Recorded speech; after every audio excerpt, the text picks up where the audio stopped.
Hey, what's up, guys? Welcome to the channel. And today we got some disturbing stories. So as always, get yourself nice and cozy. And also, if you want to support the channel and help me achieve my goal of getting to 1000 subscribers before October, make sure to like, subscribe, and even turn on those notifications.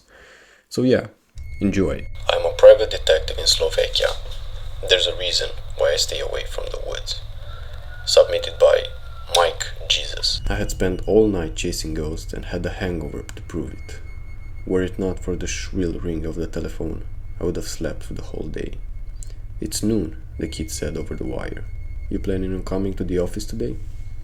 I wanted to say something witty, but last night's libations only followed for phlegm-coated coughs. "Charming, boss." Even though the sky was overcast, the light of the outside world hit my eyes with the tenacity of a freight train. "There's a lady here. Missing person case. Says it's urgent." Getting off the couch was a labor fit for Hercules. The prospect of taking on a new case seemed downright impossible.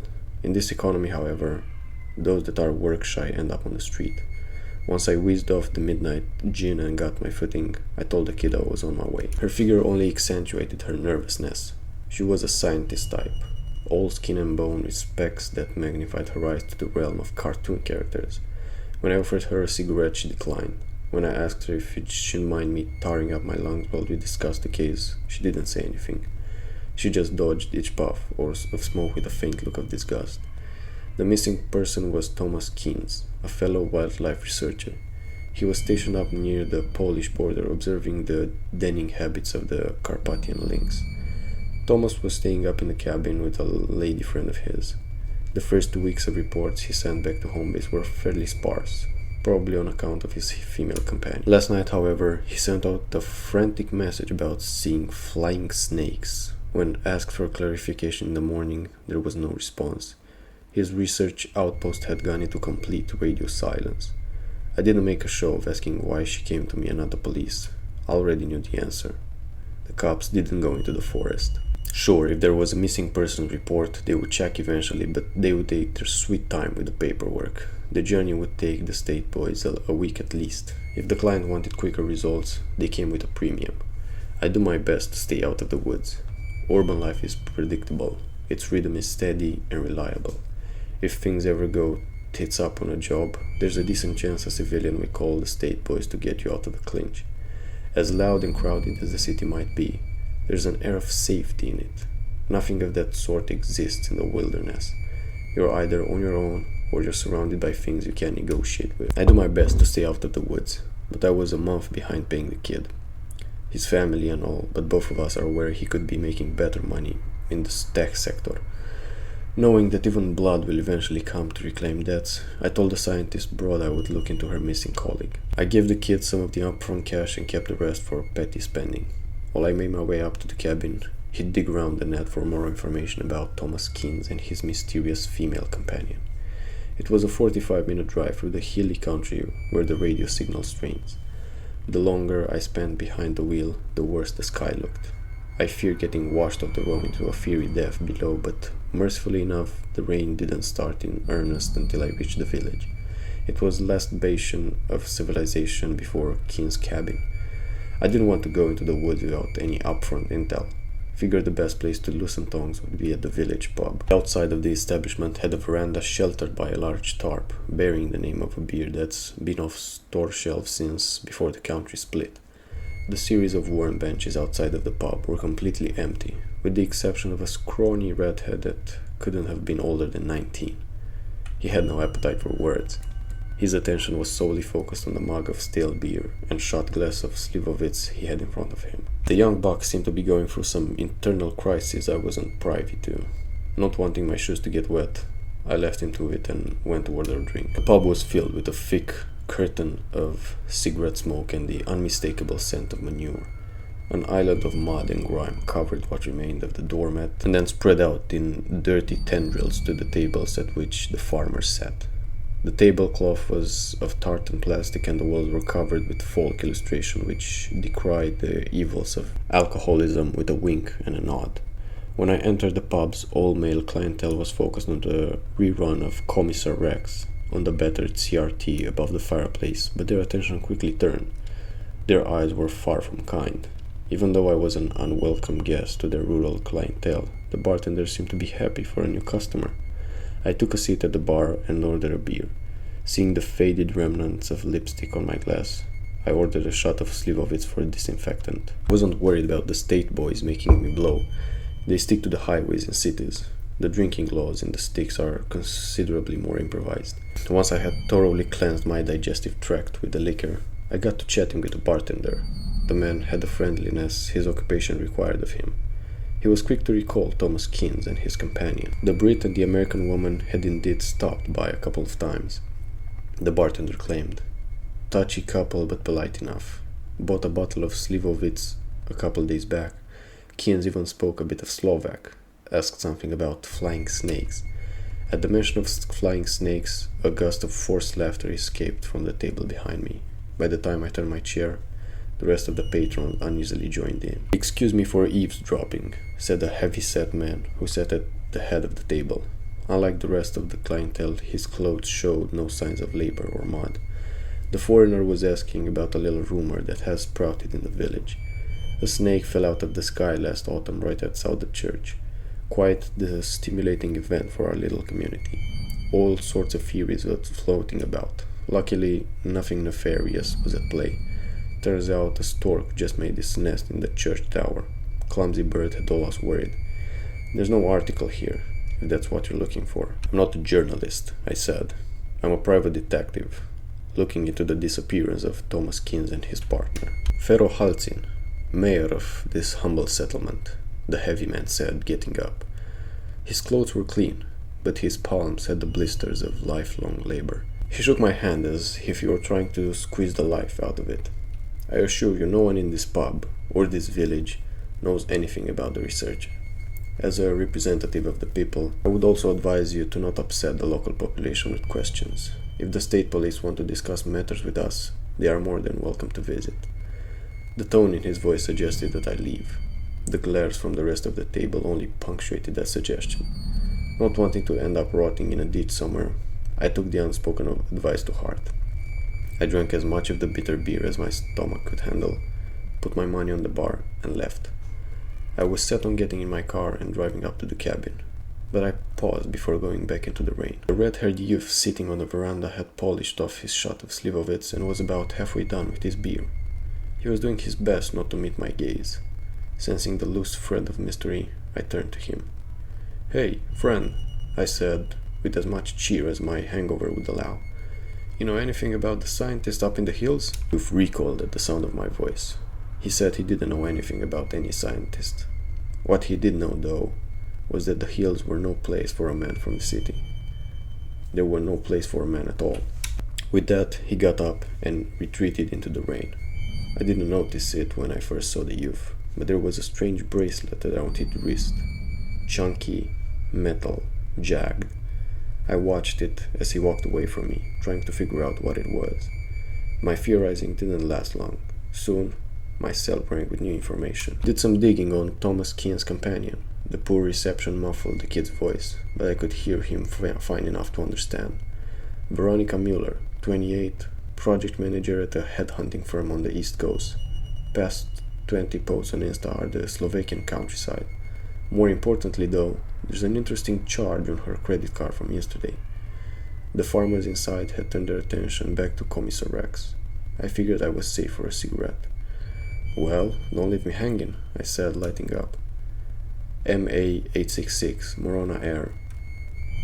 Poprad T3 to Atlanta. Single ticket. Throughout the night, Thomas Kins went radio silent. Despite the hangover, my senses were still kicking. As I breathed out my first puff, I expelled all my doubts about what happened to Kins. "Case solved," I said. "Is it?" the kid's voice replied. "Thomas Kins takes out his gal on her search trip. Bartender said they were a touchy couple. Probably a fresh relationship. Volatile stuff. The lovebirds shack up in the woods, have the time of their lives, but then the novelty fades. They fight, she leaves. Kins suffers a broken heart. That doesn't explain anything.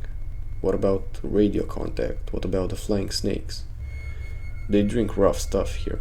The bartender's a nice enough fella. Keynes drives down with a broken heart, buys a bottle of something he can't handle and boom, sends a rambling message back to home base. Maybe he messes up his equipment in the stopper. What about the flying snakes? Red herring, drunken babbles, no such thing as flying snakes. I don't know, boss, the kid said. Flying snakes wouldn't be the first thing my mind would go to if someone broke up with me. That's 'cause you're young, kid, I say. Never had your heart broken. The road that led up to the cabin was a road in only the loosest sense of the word. Even though the GPS denoted it as a possible route for a car, it was solely suited for tractors.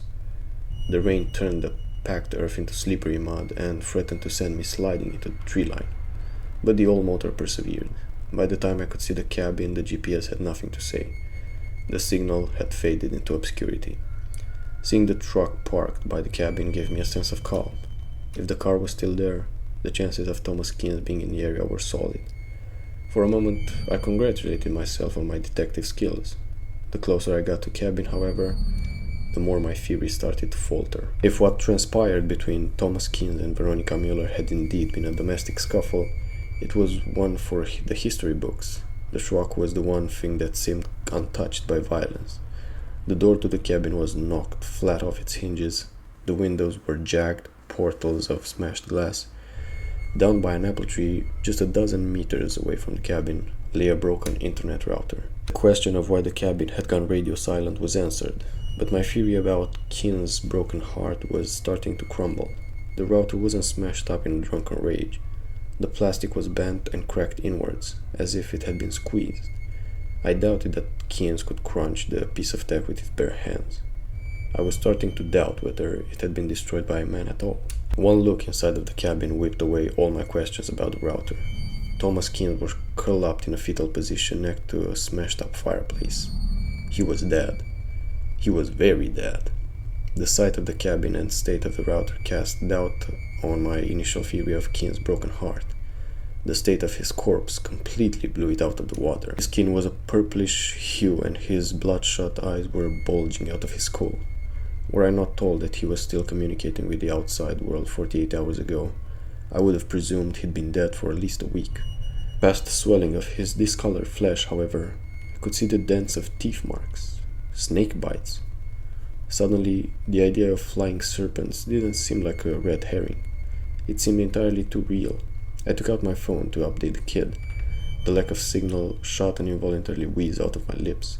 The corpse needed further observation, but I wanted to count the remainder of my time inside the cabin in seconds. With the camera function on cell, I took a snapshot of the crime scene. The circuitry in the phone had decided that the room was too dark for a photograph. Without my consent, the camera lit up the room with a flash. The burst of light set a terrible series of events in motion. That burst of light nearly ended my life. A hiss rose from within the smashed-up fireplace. Before I had a chance to properly register the sound, two reptilian eyes were staring at me from the dark ash. I was face to face with a massive serpent. Running out of the cabin did nothing to dissuade my pursuer. With sweat rolling down my brow, I tried to lift the dislodged cabin door and use it to block the flying snake's path. It was useless. The winged reptile met the wood with force of battering ram. With my breath beat out of my chest, I found myself lying in the mud, surrounded by the splintered remains of the door. The wings that spread up the animal's spine were like those of a hummingbird. They struggled to keep the serpent in the air and left its body sagging towards the ground in places. As small as the wings of the creature were, however, it moved no slower for them. In an instant, the beast circled back to its prey. It floated above me. Incomprehensible. A fevered nightmare brought into the world of flesh and blood. A pair of misshapen fangs extended from the creature's mouth. With a low, terrible hiss, globs of chunky purple spit started to trickle down onto my duster. I could feel the hot venom burning through the fabric. I was certain I was going to meet my end to this abomination of biology. Just as the winged serpent was about to deliver its killing blow, I heard the jarring sound whine through the forest. It was like a mix of television static and nails being dragged across a chalkboard. The snake was suddenly whipped towards the tree line. I scrambled my feet and pulled out my revolver. My mind was frantic with shock, but my training was starting to kick in. My gun was in my hand and I was ready to shoot. But the moment I took account of my surroundings, My knees went weak once more. Two thick, vine-like tendrils were holding down the snake in the muddy grass. They were connected to a creature, a beast, even further away from conventional biology than the snake. The amalgamation resembled a cat, but it did so in the loosest sense. Even though it had a remotely feline shape, the creature had 6 legs and was covered in a layer of leaves and grass. At its back sat a bulbous mass of foreign flowers, which the vine tendrils spread. "Don't shoot," yelled the scrawny redhead. He was standing behind the strange cat creature. A metal cube which could have fit into his strange bracelet was sitting in his hand. "Bullet won't stop the snake. Don't shoot." The winged snake was thrashing on the ground, pinned by the vine-covered tendrils. They were squeezing the reptile hard. The middle of the beast's body looked like it was about to burst under pressure. The snake's will to fight started to fade. Soon enough, it was barely moving. "Enough," said the scrawny villager to the 6-legged cat. "Enough, I said." With some reluctance, the tendrils loosened and retreated to where they came from. The winged snake lay in the grass, twitching on the edge of life and death. The cube in the villager's hand let out a distinctive click when it was aimed at the winged serpent. The same horrid static hush scratched across the forest again. In a bright flash, the snake creature disappeared. "What the hell was that?" I demanded, but the villager was too focused on the glowing cube in his hand. My question didn't register with the youth, but it did get the attention of the 6-legged cat. For a moment, the creature stared at me with its slitted eyeballs, and then, with the swiftness of a circus whip, it shot one of his tendrils across my wrist. With ease, the thing lifted me off my feet. I had been saved from the flying serpent, but I was now dangling in the air, held up by an even more terrible creature. "No," the youth screamed, as he saw me aim my gun. "Don't shoot it." I didn't give a damn about his opinion. All I wanted was to be standing on solid ground. I aimed my gun at the creature's skull and pulled the trigger. The shot would have hit its target, but the villager was quicker. In another flash of light, the creature disappeared, and my shot hit the wet earth. Momentarily, my body hit the ground as well. "What the hell was that?" I asked, again climbing to my feet. "Where the hell did those things come from?" It was just the two of us in the forest now. The red-haired villager met my eyes with caution. "You don't want to know," he said gravely. "You don't want to know anything about what happened to Thomas Keynes or the flying snakes, and you certainly don't want to learn anything about Professor Willow. If you know what's good for you, get out of the forest while you still can." With that, the kid ran off. I didn't chase him. Instead, I retreated to my car and lit a cigarette to calm my nerves. Getting the car out of the mud was a lengthy task, but it gave me time to think. Over the labored whines of the engine, I considered the question of Keynes and the redhead and the flying snakes. I had no idea who this Professor Willow character was, and by the time I had managed to get the car back on civilized roads, I had decided to keep it that way. The village youth was right. Some cases aren't worth the squeeze. They're not mysteries to solve. They're reminders that a man shouldn't spend more time in the woods than he has to. I inherited the former residential school in Whitefish Lake. The horrors of its past are coming for me. Submitted by Society's Menace, CC. I never wanted to inherit this place. The weathered sign at the end of the gravel driveway still reads Whitefish Lake Indian Residential School, though nature has been slowly reclaiming it for decades. Thick vines twist around the rusted metal poles, and moss creeps across the faded lettering. I've thought about tearing it down 100 times, but something always stops me. Maybe it's the weight of history, or maybe it's just cowardice. My name is James Whitmore, and my grandfather, William Whitmore, was the last headmaster of this god-forsaken place before it shuttered its doors in 1986. I barely knew the man. He died when I was just a kid, but his legacy has cast a long shadow over my family. Growing up, we never talked about the school or what happened here. It was like a black hole at the center of our family history, pulling everything into its darkness. When my father passed away last year, I inherited the property. 160 acres of dense pine forest surrounding a cluster of dilapidated buildings on the shores of Whitefish Lake. I never set foot on the ground before, despite growing up just a few hours away in Edmonton. Now, at 32, I find myself the reluctant caretaker of a place that had haunted the edges of my consciousness for as long as I could remember. I tell myself I'm only here to assess the property and decide what to do with it. Sell it, most likely, though I'm not sure who'd want to buy this cursed plot of land. The realtor I spoke with suggested it might take a good location for a rural retreat or wilderness camp. The very thought made my skin crawl. As I pull up to the main building, gravel crunching under my tires, a chill runs down my spine despite the warm summer air. The three-story structure looms before me, its red brick facade stained with age and neglect. Broken windows gape like empty eye sockets, and ivy crawls up the walls like grasping fingers. To the left, I can see the smaller dormitory buildings, and beyond them, the shore of the lake glimmers in the late afternoon sun. I take a deep breath, steeling myself before stepping out of the car. The silence is oppressive, broken only by the whisper of wind through the pines and the occasional bird call. No children's laughter, no sounds of life, just the hollow emptiness of abandonment. The front door groans in protest as I push it open, hinges thick with rust. The musty smell of decay assaults my nostrils as I step inside. Dust motes dance in the shafts of sunlight streaming through the broken windows. To my right, a faded portrait of my grandfather hangs crookedly on the wall. His stern gaze seems to follow me as I move deeper into the building. I've come prepared with a flashlight, and I flick it on as I navigate the gloomy hallways. Peeling paint and water-stained walls tell the story of years of neglect. Classrooms still hold rows of battered desks, as if waiting for students who will never return. In one room, a chalkboard bears the faint outline of words, "I will not speak my language." My stomach turns. As I climb the creaking stairs to the second floor, I can shake the feeling that I'm being watched. Shadows seem to flit at the edges of my vision, always disappearing when I turn to look. I tell myself it's just my imagination, fueled by the oppressive atmosphere of this place.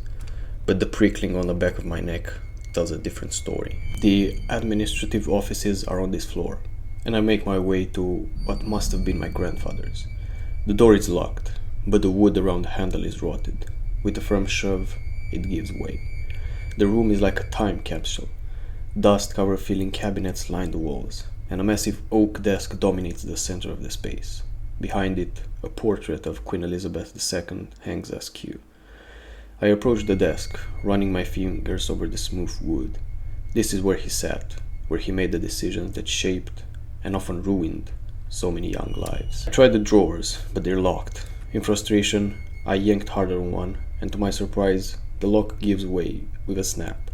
Inside, I find stacks of yellowed papers, letters, and journals. My heart races as I realized what I've stumbled upon. A first-hand account of the school's operation. With trembling hands, I begin to read. The words swim before my eyes, each sentence more horrifying than the last. Punishments for speaking native languages, children torn from their families, abuse, physical, emotional, and worse. My grandfather's neat handwriting catalogues it all with a clinical detachment that makes my blood run cold. I don't know how long I sit there, poring over the documents. The light outside has faded, and shadows lengthen across the room. As I reach for another file, a floorboard creaks behind me. I whirl around, heart pounding, but there's no one there. Just the empty doorway and the darkened hallway beyond. "Hello?" I call out, my voice sounding small and frightened in the gloom.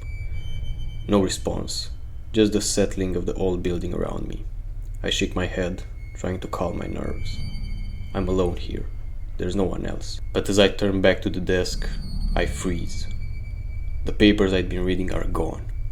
In their place is a single photograph I hadn't seen before. It shows a group of children, all of them indigenous, standing in front of the school. Their faces are solemn, eyes haunted, and there, in the background, is my grandfather, his hand resting on the shoulder of a young girl whose expression makes my heart ache. I snatch up the photo, shoving it into my pocket. I need to get out of here, to process what I've learned. As I hurry down the stairs, that feeling of being watched intensifies. The shadows seem to move with purpose now, reaching out for me. A child's laughter echoes down the hallway, and I break into a run. I burst out the front doors, gasping for breath. The sun has nearly set, pitting the sky in deep purples and reds. As I fumble for my car keys, a movement near the tree line catches my eye. A figure stands there, small and indistinct in the gathering darkness. A child? "Hey," I call out, taking a few steps forward. "Are you okay? You shouldn't be out here." The figure doesn't respond. Instead, it turns and melts into the shadows of the forest. I stare after it, my mind reeling. There shouldn't be anyone else here. This property has been abandoned for decades. As I drive away, my hands shaking on the steering wheel, I can't stop thinking about what I've discovered. The horrors inflicted in that place, the lives destroyed, and my family's role in all of it. I have a responsibility now, I realize, to uncover the truth, to bring it to light. But something tells me the truth doesn't want to be found. As I glance in my rearview mirror, I see a group of children standing at the end of the driveway, watching me go. I blink, and they're gone. This isn't over. I'll be back tomorrow, armed with more than just a flashlight this time. I need answers. I need to know what really happened at Whitefish Lake. And I have a sinking feeling that the school isn't done with me yet. Sleep doesn't come easily that night. I toss and turn in my hotel room, haunted by visions of sorrowful children and the echoes of my grandfather's clinical notes. When I finally drift off, my dreams are a kaleidoscope of horror. Small hands reaching out from beneath floorboards, muffled cries behind locked doors, and always the feeling of being watched. I wake with a start, drenched in sweat. The digital clock on the nightstand blinks 3:33 a.m. As my eyes adjust to the darkness, I notice something on the desk that wasn't there before. The photograph from my grandfather's office. My blood runs cold. I know I left it in my jacket pocket, which is hanging by the door. With trembling hands, I reach for the picture. As I pick it up, a folded piece of paper falls out from behind it. I unfold it to find childish scroll in faded pencil. "Find us. Tell our story. Don't let them hide us again." My heart hammers in my chest. This can't be real. I'm still dreaming, I tell myself. But the paper feels all too solid in my shaking hands. I don't sleep again that night. As soon as the sun rises, I'm on my way back to Whitefish Lake. I've armed myself with a better flashlight, a digital camera, and a voice recorder. If there are ghosts here, and a part of me can't believe I'm even considering that possibility, I intend to document everything. The school looks different in a harsh light of morning, less menacing but more melancholy. Paint peels from the clapboard siding of the dormitories, and weeds push through cracks in the concrete walkways. It's a place forgotten by time, left to rot with its terrible secrets. I start my investigation in the main building, methodically working my way through each room. I photograph everything: the empty classrooms, the abandoned infirmary, the cavernous dining hall with its long tables still set in neat rows. All the while, I narrate into my voice recorder, describing what I see and how it makes me feel. It's in the basement that things take a turn. The air is thick and damp, heavy, with a scent of mold and something else, something metallic and unpleasant. My flashlight beam cuts through the gloom, illuminating rows of storage shelves and old maintenance equipment. As I pan the light across the room, it catches on something that makes my breath catch in my throat. Scratches in the concrete wall, dozens of them, clustered together. Upon closer inspection, I realized they're tally marks. Someone was counting the days down here. "Oh God," I whisper, my words captured by the recorder. "What happened here?" As if in answer, a child's voice echoes through the basement. "Blood and tears. That's what they built this place on." I whirl around, my heart pounding. "Who's there?" I call out, but I'm met with only silence. When I play back the recording later, there's no trace of the voice. I spent hours combing through the basement, looking for any other signs of what might have happened. In a locked closet, the door of which swings open at my touch, despite the rustic padlock, I find stacks of files. Unlike the sanitized reports in my grandfather's office, these are raw. Incident reports, medical records, and page after page of complaints that were never addressed. The stories within make me physically ill. Children punished for speaking their native languages, subjected to medical experiments, disappeared without explanation. And through it all, my grandfather's name again and again, authorizing punishments and dismissing concerns. I'm so engrossed in the file that I don't notice the temperature dropping until I can see my breath misting in the air. The light bulb in my flashlight flickers. The shadows seem to coalesce in the corner of the room. A small hand tugs my jacket. I spin around with a strangled cry. A young girl stands before me, no more than 7 or 8 years old. She wears a faded dress that might once even have been blue, and her long dark hair hangs in 2 braids. But it's her eyes that capture me. Deep pools of sorrow that have seen far too much. "You came back," she says, her voice a whisper that seems to come from everywhere and nowhere at once. I struggle to find my voice. I did. Who are you?" "Sarah," she replies. "Sarah Birdstone. I've been waiting for someone to find us." "Us?" I manage to ask. Sarah nods solemnly. "We're all still here, trapped. The bad things they did, they keep us here." I kneel down, trying to meet her eyes. "I'm so sorry for what happened to you. To all of you. Can you tell me more?" But Sarah is looking past me now, her eyes wide with fear. "He's coming," she whispers. "He doesn't want you to know. You have to hide." Before I can ask who she means, Sarah vanishes like smoke in the wind. The temperature plummets further, and the shadows in the corners of the room seem to grow, reaching out with tendrils of darkness. Heavy footsteps echo from the stairs, getting closer. Panic grips me. I shove the files into my backpack and look frantically for a place to hide. There's an old wardrobe against one wall. It'll have to do. I squeeze inside, pulling the door closed just as the footsteps enter the room. Through a crack in the wardrobe door, I see a figure enter.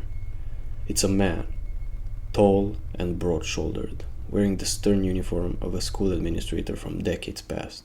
As he turns, I have to stifle a gasp. It's my grandfather, but not as I remember him from old photographs. This version of William Whitmore is gaunt, his face a mask of cruelty, his eyes are empty, black voids that seem to drink in the light. He stalks around the room, nostrils flaring as if scenting the air. When he speaks, his voice is like gravel scraping over bone. "I know you're here, boy," he growls. "Did you think you could come into my school and dig up the past without consequences? This place has rules. The children learn to obey, or they suffer." A whimper escapes my lips before I can stop it. My grandfather's head snaps toward the wardrobe, a terrible grin spreading across his face. "There you are." The wardrobe flies open, and a hand like ices closes around my throat. The world goes black as my grandfather's spectral hand closes around my throat. I struggle, gasping for air, my feet dangling above the ground. His face looms before me, those bottomless black eyes boring into my soul. "You shouldn't have come here, James," he snarls. "Some secrets are meant to stay buried." Just as my vision starts to fade, a chorus of children's voices rises around us. The temperature drops even further, and a wind whips through the basement, scattering papers and dust. My grandfather's grip loosens as he turns, confusion and something like fear crossing his face. "No," he growls. "You can't interfere. I'm the master here." But the voices grow louder, and ghostly forms begin to materialize around us. Dozens of children, their eyes glowing with an otherworldly light, their faces set in determination. I recognize Sarah among them, standing at the forefront. "Not anymore," Sarah says, her voice ringing with power. "We've been silent too long. It's time for the truth." My grandmother roars in rage, releasing me to lunge at the spectral children, but as his hands pass through them, their forms seem to solidify. They press in around him, their small hands grasping at his clothes, his limbs, his face. He struggles, but there are too many of them. "No, you can't. I won't let you." His words are cut off as the mass of children seem to absorb him, his form dissipating like mist in the morning sun. In moments, he's gone, leaving only the ghostly children and me slumped against the wall, gulping in air. Sarah approaches me, her expression softer now, but still sorrowful. "Are you okay?" she asks. I nod, still too shaken to speak. The other children hang back, watching me with a mixture of curiosity and apprehension. "We've been waiting so long for someone to come," Sarah continues. "Someone who could hear us, who would listen. Will you tell our stories?" I find my voice at last. "Yes, I croak. I'll tell everyone what happened here. I promise. Sarah smiles. The first time I've seen any of these spirits do so. Thank you. But there's more you need to see, to understand. Will you let us show you? Part of me wants to run, to get as far away from this place as possible. But I know I can't. I have a responsibility now to these children and to the truth. I nod. Sarah takes my hand. Her touch is cool but not unpleasant. The world around us seems to shimmer and fade, replaced by vivid scenes from the past. I see children torn from their families, arriving at the school scared and confused. I feel their pain as their hair is cut, their clothes burned, their names replaced with numbers. I witness the punishments for speaking their native languages, mouths washed out with soap, hands struck with rulers, hours spent kneeling on hard floors. The vision grew darker. Children huddled in cold dormitories, hunger gnawing at their bellies. The infirmary, where treatments left scars both physical and mental. The hidden rooms where the worst abuses took place, screams muffled by thick walls. Through it all, I see my grandfather. Not the spectre I encountered, but the living man, cold, calculating, overseeing it all with a detached efficiency that chilled me to the bone. I see him writing in his journal, documenting the progress of stripping away culture and identity. The scenes shift faster now, a dizzying whirlwind of images. Children try to run away, only to be brought back and punished severely. Secret burials in the woods for those who didn't survive. The despair, the loss of hope, the slow crushing of spirits. And then, finally, I see the last days of the school. Investigations, protests, the government finally stepping in. I watch my grandfather burning documents, threatening staff, trying desperately to cover up decades of abuse and neglect. As the visions fade, I find myself back in the basement, tears streaming down my face. The ghostly children surround me, their eyes pleading. Now you know, Sarah says softly. Will you help us? I wipe my eyes, a fierce determination settling over me. Yes, I'll do whatever it takes to bring this to light, to get justice for all of you. Sarah nods, a weight seeming to lift from her small shoulders. There's evidence hidden here, things your grandfather couldn't destroy. In the old groundskeeper's cottage, beneath the floorboards, and in the lake. There are secrets in the lake. I shudder, not wanting to think about what might be hidden in those dark waters. But I know I'll have to face it. What happens now? I ask. To all of you. Sarah looks at the other children, a silent communication passing between them. We've been bound here by pain and secrets, but now that someone knows, someone who will speak the truth, maybe we can finally rest. But not yet. Not until everyone knows what happened here. I stand, my legs shaky but my resolve firm. I understand. I won't let you down. As I move to leave the basement, gathering my scattered belongings, I notice the children starting to fade, but before they disappear entirely, Sarah speaks one last time. Be careful, James. There are others who want to keep the past buried. Your grandfather wasn't the only one with secrets. And not all the monsters here are dead. With those chilling words, the spirits vanish, leaving me alone in the cold basement. I take a deep breath, steeling myself for what's to come. I have a long road ahead, investigating, documenting, fighting to bring the truth to light. It won't be easy, and it's clear there are forces that will try to stop me. But as I climb the stairs, emerging into fading daylight, I feel the weight of responsibility settling on my shoulders. For Sarah, for all the children who suffered here, and for the sake of justice, I'll see this through the end. I head towards the groundkeeper's cottage, my heart pounding with a mixture of fear and determination. Whatever secrets are hidden there, whatever horrors await in the lake, I'll face them.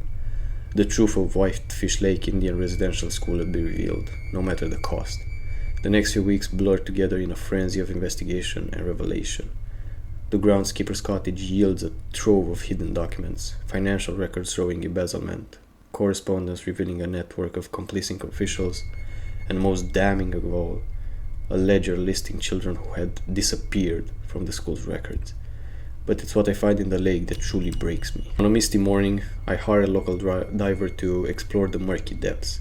What he brings up turns this from a historical atrocity into a modern-day crime scene.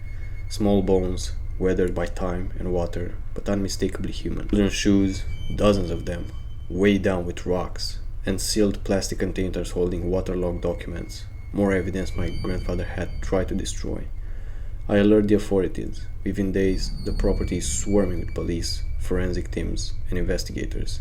The story breaks in the national news, and suddenly, Whitefish Lake is the center of a firestorm. As the investigation unfolds, I continue my own research. I track down former students, now elders, who share their stories with trembling voices and tear-filled eyes.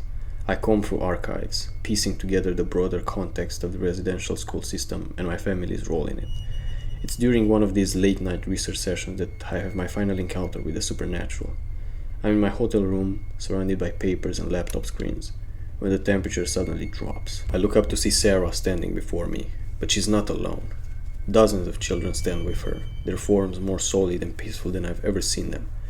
"Thank you," Sarah says, her voice filled with a quiet joy. "The truth is coming out. Our stories are being heard." I smile through tears.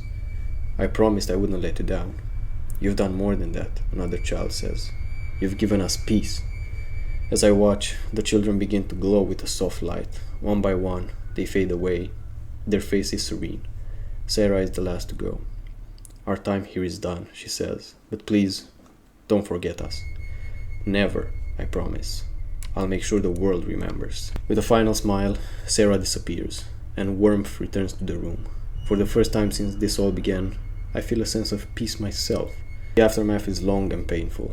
The investigation expands, encompassing not just Whitefish Lake, but the entire residential school system. More graves are found at other sites across the country. My family's name is dragged through the mud, generations of complicity exposed. I testify before a Truth and Reconciliation Commission, laying bare everything I've discovered. It's a grueling experience, but a cathartic one. I meet with indigenous leaders, offering what feels like an inadequate apology for my family's actions, but it's accepted with a grace I don't feel I deserve. Months turn into years. Whitefish Lake becomes a memorial site, a place of healing and remembrance.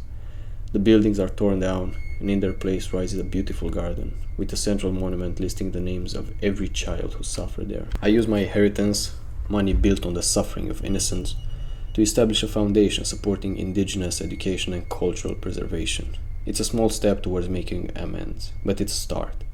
On the 5th anniversary of my first visit to Whitefish Lake, I return for the memorial service. As I stand before the gathered crowd, survivors, families, dignitaries, I feel the weight of the past and the hope for the future.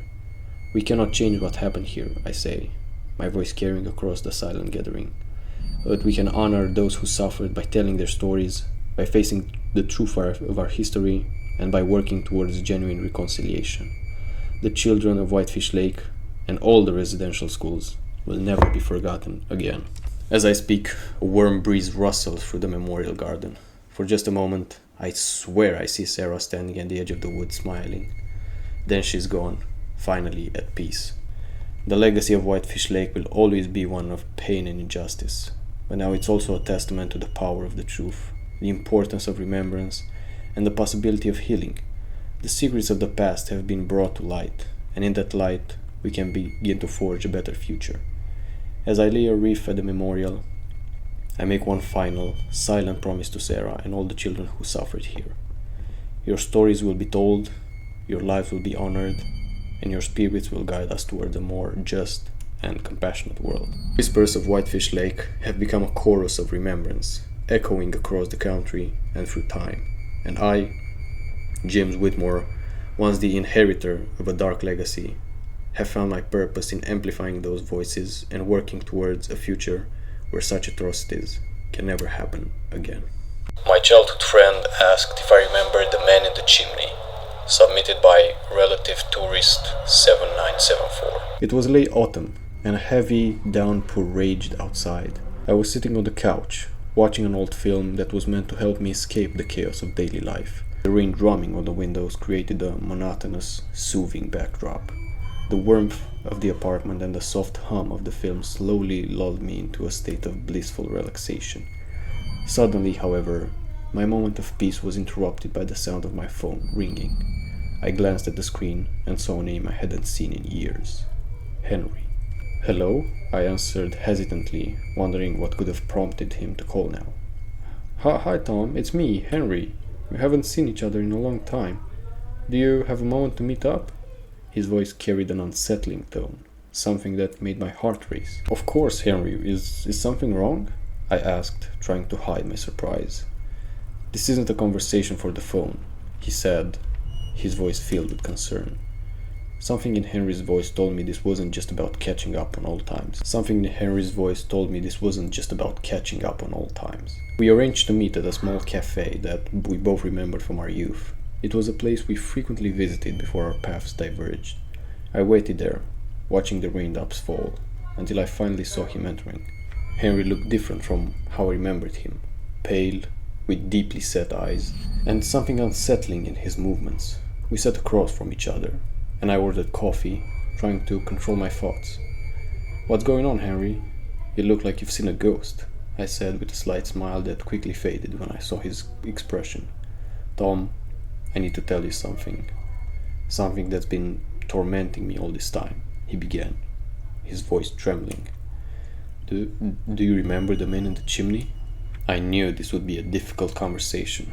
I felt a cold shiver running down my spine, and my heart began to beat faster. Everyone has events in their life that remain etched in memory forever, like stone carvings.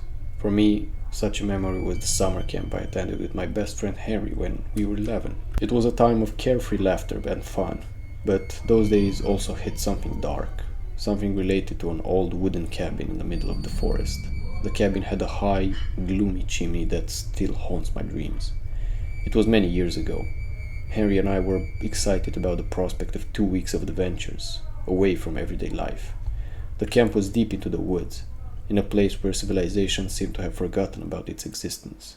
The cabin we were to stay in was old, surrounded by a mysterious aura. At the end of the cabin was a chimney that seemed out of place at first glance, like a relic from the past. Inside, the cabin seemed cozy, with 2 beds on either side, but something caught my attention. Doors in the middle of the room. I approached and opened them with a creak. For a moment, the doors revealed a fireplace that looked as if it hadn't been used in years.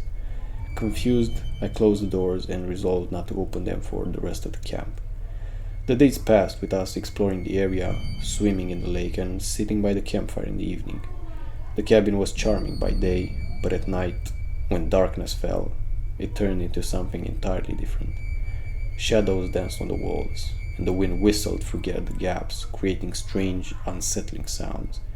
During those times, Henry and I would lie quietly in our beds, listening to the sounds of the night, and trying to fall asleep. One night, I suddenly woke up, feeling that something was wrong. At first, I thought it was just a nightmare that had disturbed me. I lay in bed, listening. Everything seemed normal until I suddenly heard a faint tapping. I got up and looked around, trying to locate the source of the sound. The noise was coming from behind the doors, from the chimney. I froze, my heart pounding. Slowly, I opened the doors and looked at the fireplace, and I saw something that made my hair stand on end. In the moonlight coming through the window, I saw a thin, pale hand emerging from the darkness. I held my breath, unable to believe my eyes.